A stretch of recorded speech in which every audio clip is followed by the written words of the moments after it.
Virus के ठीक समय पर सामाजिक दूरी के महत्व को दिखाने वाली परफेक्ट फिल्म आ जाती है। जी हाँ, नेटफ्लिक्स की द प्लेटफॉर्म, या जैसा मैं इसे कहना पसंद करता हूँ, द वर्टिकल स्नोपियर्सर, एक अनोखी मज़ेदार हॉरर फिल्म है। हम फिल्म के रहस्यमय अंत में गहराई से उतरेंगे और यह वास्तव में हमारे समाज के बारे में क्या कहने की कोशिश कर रहा है। स्वागत है स्तर शून्य पर, एक ऐसी संरचना का शीर्ष स्तर जो 300 से अधिक स्तरों में फैला है, जिसे स्नेह से होल कहा जाता है। यहाँ 666 मेहमानों के लिए सावधानीपूर्वक तैयार किए गए भोजन पकाए जाते हैं। हाँ, 666। अगर यह एक संकेत है तो होल सबसे दोस्ताना जगह नहीं है। हमें पता है कि यह संख्या क्यों है, क्योंकि फिल्म के अंत में हम देखते हैं कि अंतिम स्तर 333 है और प्रत्येक स्तर पर 2 लोग होते हैं। मिलिए गोरेंग से, हमारे फिल्म के नायक, जो स्तर 48 पर जागते हैं।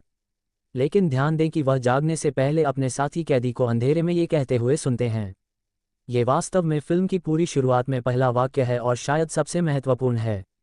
उनमें से कुछ शीर्ष पर हैं, जो चीज़ों से संतुष्ट हैं, कुछ नीचे हैं, जो बदलाव चाहते हैं लेकिन ऐसा करने के लिए साधन नहीं रखते, और जो गिरते हैं।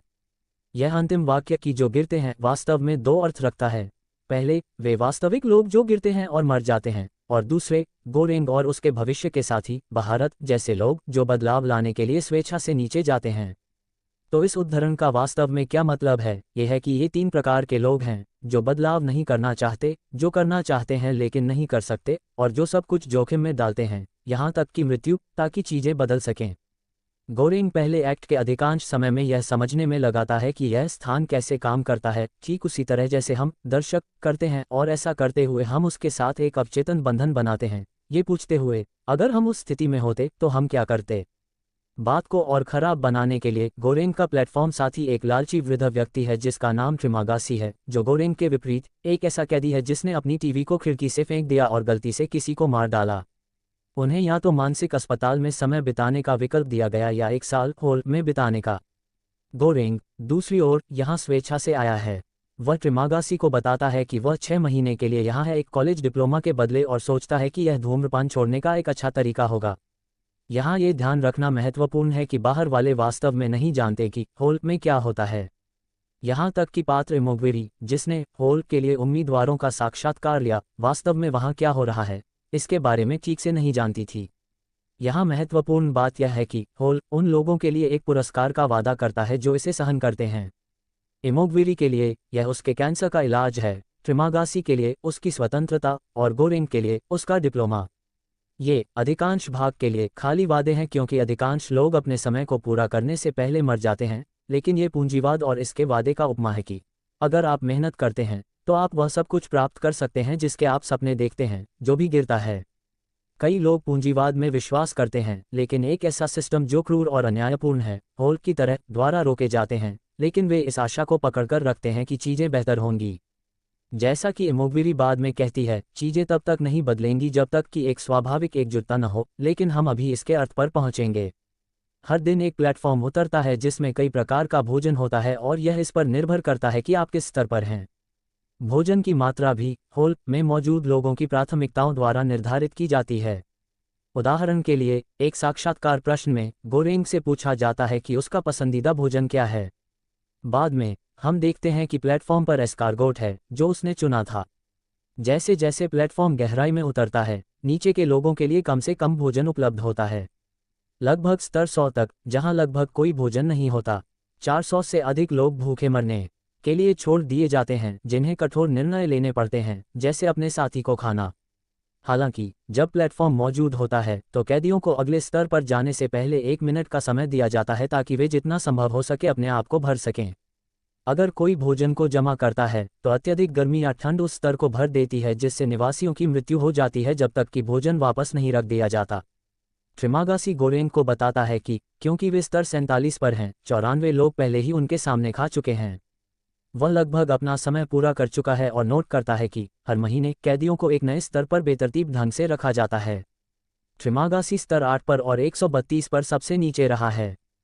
हर कैदी को अपनी यात्रा पर एक वस्तु लाने की अनुमति होती है।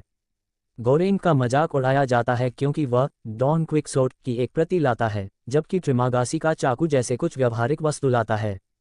गोरेंग न केवल डॉन क्विकसोट की तरह है, बल्कि प्लेटफॉर्म के भीतर उसकी यात्रा भी क्विकसोट की थीमेटिक यात्रा का अनुकरण करती है।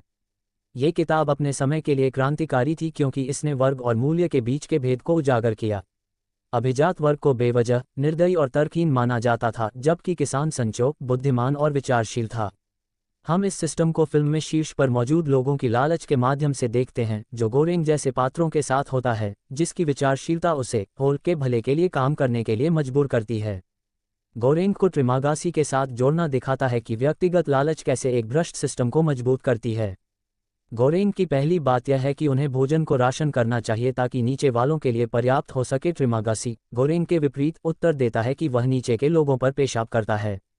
नीचे के लोगों की मदद करने के बजाय इस फिल्म में लोग सचमुच पेशाब और गंदगी से भर दिए जाते हैं। मैं वह क्लिप नहीं दिखा सकता जैसे कि कई अरबपति और कंपनियां शोषण करते हैं, पेशाब करते हैं और गंदगी डालते हैं। मिहारू के प्रवेश के साथ चीजें बदलने लगती हैं। एक महिला जो अपने बच्चे की तलाश में प्लेटफॉर्म पर आती है। जापानी में मिहारू का अनुवाद अपनी आंखें चौड़ी करना है और उसके संघर्ष के माध्यम से गोरेंग इस व्यवस्था द्वारा किए गए अन्याय को देख पाता है। वास्तव में इस बिंदु को स्पष्ट करने के लिए मिहारू बोलती भी नहीं है। पहले एक्ट के अंत में गोरेंग एक मुश्किल स्थिति में पड़ जाता है। एक पूरा महीना बीत चुका है और वह एक नए स्तर 171 पर बंधा हुआ जागता है। इसका मतलब दोनों आदमियों के लिए लगभग निश्चित मौत है। इसलिए ट्रिमागासी, जो एक अनुभवी है, ने गोरेंग को बांध दिया है और धीरे धीरे उसे खाने की योजना बनाई है। यहाँ तक कि गोरेंग को उसका खुद का मांस खिलाने की भी योजना है ताकि वह जीवित रह सके।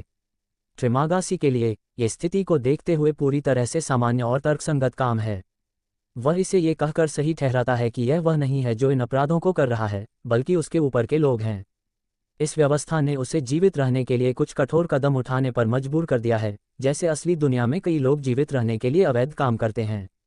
और जैसे ही ट्रिमागासी गोरेंग के मांस का पहला टुकड़ा काटता है, मिहारू द्वारा उसे बचा लिया जाता है और अगले महीने वह स्तर 33 पर एक नए साथी के साथ जागता है। यह इमोग्वेरी है। वह गोरेंग की तरह एक आदर्शवादी है, लेकिन उसमें वह आग नहीं है जो वास्तव में बदलाव लाने के लिए चाहिए। वह हफ्तों तक नीचे के लोगों पर चिल्लाती रहती है, उनसे अनुरोध करती है कि वे भोजन को बांटें ताकि नीचे वालों के लिए कुछ खाना बच सके। लेकिन ये प्रार्थनाएं व्यर्थ जाती हैं जब तक कि गोरेंग उन्हें धमकी नहीं देता कि वह उनके भोजन पर मल त्याग देगा। चूंकि इमोग्वेरी प्रशासन के लिए काम करती थी, जो वर्टिकल सेल्फ मैनेजमेंट सेंटर यानी द होल चलाता है, उसके पास कुछ अंदरूनी जानकारी है। 16 साल से कम उम्र के किसी भी व्यक्ति को वहां जाने की अनुमति नहीं है और उसे विश्वास है कि वह जानती है कि यह व्यवस्था क्यों मौजूद है। यह एक परीक्षण है ये देखने के लिए कि बदलाव लाने के लिए क्या जरूरी है। वह इसे स्वाभाविक एकजुटता की भावना का परिणाम कहती है। गोरेंग इसका विरोध करता है, यहाँ तक कि वह ये भी अनुमान लगाता है। इमोग्वेरी का पालतू रामसेस II का नाम नए साम्राज्य के सबसे महान मिस्र के फराव के नाम पर रखा गया है।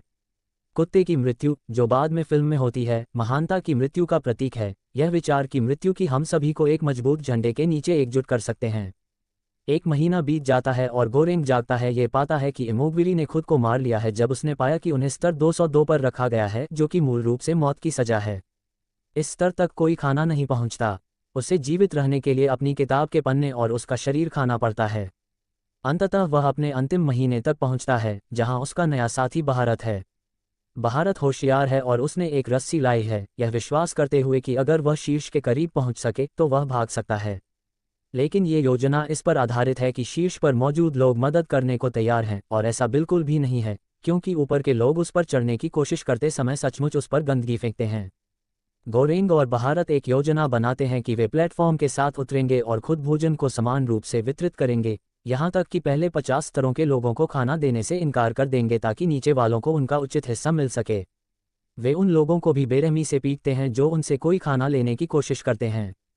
ये तब तक नहीं होता जब तक कि वे नीचे उतरते हैं और एक व्यक्ति से मिलते हैं जिसे केवल ज्ञानी बूढ़ा व्यक्ति कहा जाता है, जो उन्हें बताता है कि वे केवल एक प्रतीक के साथ ही वास्तविक और स्थायी बदलाव ला सकते हैं। इस मामले में एक संदेश, अगर एक संदेश स्तर 0 तक पहुंच सकता है तो शायद वहां ऊपर के रसोइये भी समझ पाएंगे कि नीचे क्या हो रहा है। और इससे बेहतर संदेश क्या हो सकता है? पन्ना कोट्टा। खैर, यह इतना पन्ना कोट्टा नहीं है, बल्कि यह है कि एक व्यंजन को न छूने का विरोधाभासी कार्य। लेकिन जैसा कि बाद में पता चलेगा, इससे भी बेहतर एक संदेश है। जैसे ही वे अंतिम स्तर तक पहुंचते हैं, गोरेंग मिहारू को एक हमलावर से बचाता है, ठीक वैसे ही जैसे उसने पहले उसे बचाया था। वह नहीं बच पाती, लेकिन गोरेंग को कुछ अधिक मूल्यवान चीज मिलती है, एक छोटा बच्चा, वही चीज जिसकी तलाश में मिहारू थी। इमोगविरी ने हमें बताया था कि मिहारू का कोई बच्चा नहीं था और 16 साल से कम उम्र के लोगों को छेद में नहीं डाला जा सकता। तो इसका मतलब यह है कि वह बच्चा केवल बदलाव का प्रतीक है, या भी वह असली है और प्रशासन वाकई में कुछ बहुत ही गलत कर रहा है जो फिर बदलाव का कारण बनेगा। भारत और गोरेंग उस बच्चे को पन्ना कोट्टा देते हैं, जो एक निस्वार्थ कार्य है, जो फिल्म में अब तक देखी गई लालच का विरोधाभास है। भारत अपने घावों के कारण मर जाता है, जिससे गोरेंग को बच्चे को अंतिम स्तर तक ले जाने का काम सौंपा जाता है। उसे एहसास होता है कि बच्चा ही असल संदेश है। वह यहाँ डॉन क्विक्सोट को उद्धृत करता है ताकि यह विचार और पुख्ता हो सके कि संपत्ति इस बात से मापी नहीं जाती कि आपके पास क्या है, बल्कि इससे कि आप इसे कैसे खर्च करते हैं। यहाँ इसे अच्छे से खर्च करना दूसरों पर खर्च करना है, यानी इसे साझा करना।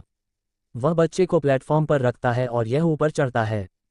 एक फिल्म जो स्तर 0 से शुरू होती है, वह नीचे जाकर फिर से ऊपर तक पहुंचती है। अब हम यह नहीं देखते कि गोरेंग के साथ क्या होता है, लेकिन हम अनुमान लगा सकते हैं कि जैसे डॉन क्विक्सोट किताब के अंत में मर जाता है, वैसे ही गोरेंग भी मर जाता है। डॉन क्विक्सोट की मृत्यु एक युग के अंत का संकेत देती है, शूरवीरता के अंत का, और गोरेंग की मृत्यु होल की भ्रष्ट और लालची प्रकृति के अंत का संकेत देती है। बच्चा वह चिंगारी है, वह संदेश है जो व्यवस्था को बदल देगा और लोगों को कार्रवाई करने के लिए बुलाएगा। ये लोगों को एक सामान्य लक्ष्य की ओर एकजुट करेगा और उस निष्क्रियता को तोड़ देगा जो बदलाव को रोकती है। द प्लेटफॉर्म सिर्फ एक हॉरर फिल्म नहीं है जिसमें एक अनूठी अवधारणा है, बल्कि यह ऐसी कठिन दार्शनिक सवाल भी पूछती है कि हम एक समाज के रूप में कैसे कार्य करते हैं। तो मैं इसे आप पर छोड़ता हूं, अगर आप हॉल में होते तो आप क्या करते? और सबसे महत्वपूर्ण बात, आप क्या ऑर्डर करते? दोस्तों, अगर आपको ये रिव्यू पसंद आया हो तो वीडियो को लाइक करना ना भूलें और कमेंट करके बताएं कि आपको मूवी का रिव्यू कैसी लगा। और हाँ, ऐसे ही इंटरेस्टिंग मूवी रिव्यूज़ के लिए मूवीज़ अड्डा को सब्सक्राइब ज़रूर करें। मिलते हैं अगले मूवी में। धन्यवाद।